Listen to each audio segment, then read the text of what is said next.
By the show of hands, how many of you know somebody that has been to jail or prison? How many of you know someone that has repeatedly been to jail or prison?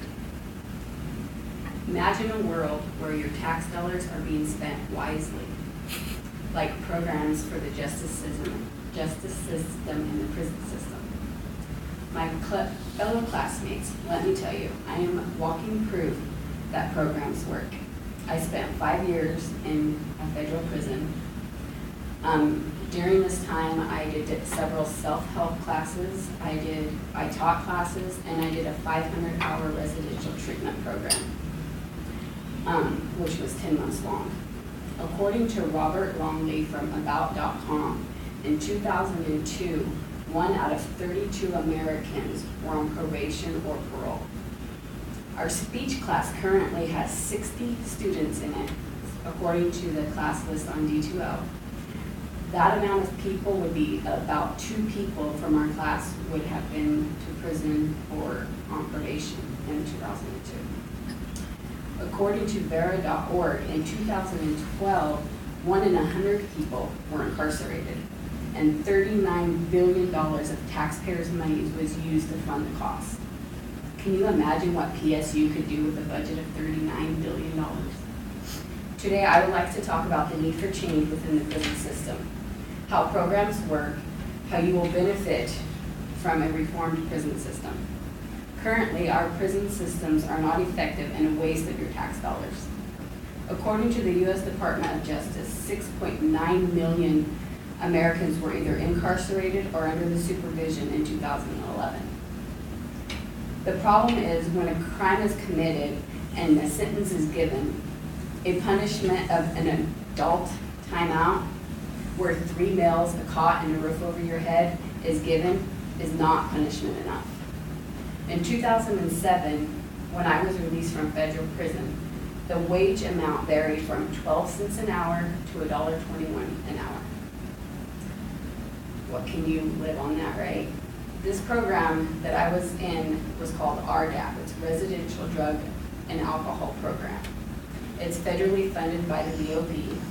This program changes your thinking by providing material to work on how you perceive the world.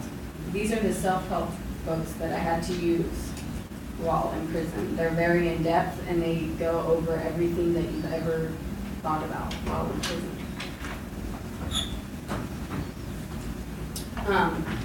It helps you begin to understand the ripple effect of your choices and how to start to change. With rehabilitation and the ability to explore interest in another way to gain new information.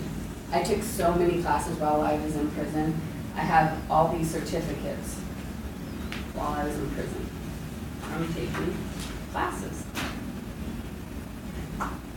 I took from parenting to country line dancing, and my all-time favorite was ceramic class.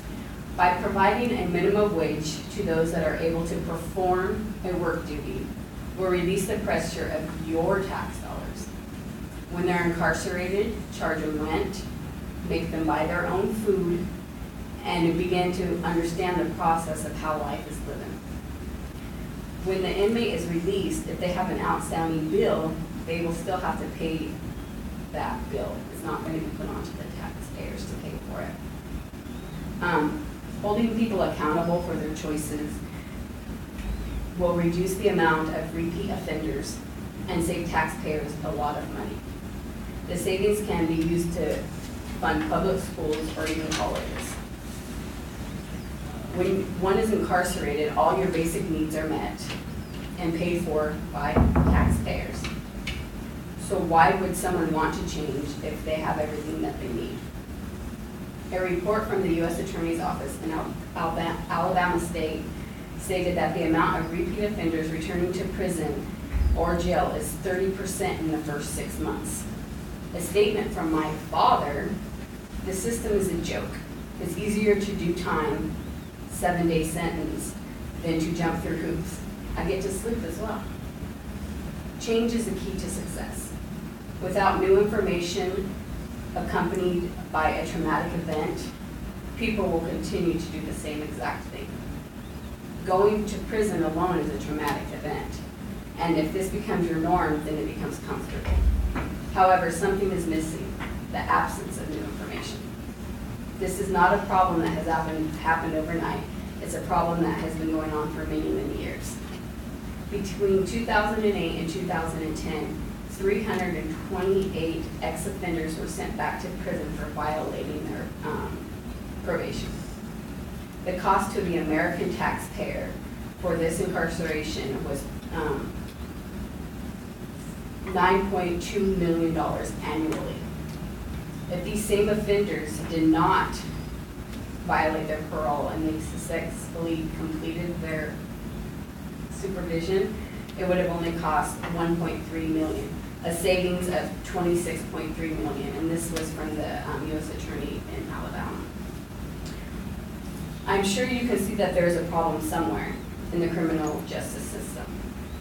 In order to decrease the amount of taxpayers are spending on housing inmates, new information and accountability needs to be taken for choices and actions. I bet you're wondering, how do we do that? By providing programs will result in new information being received.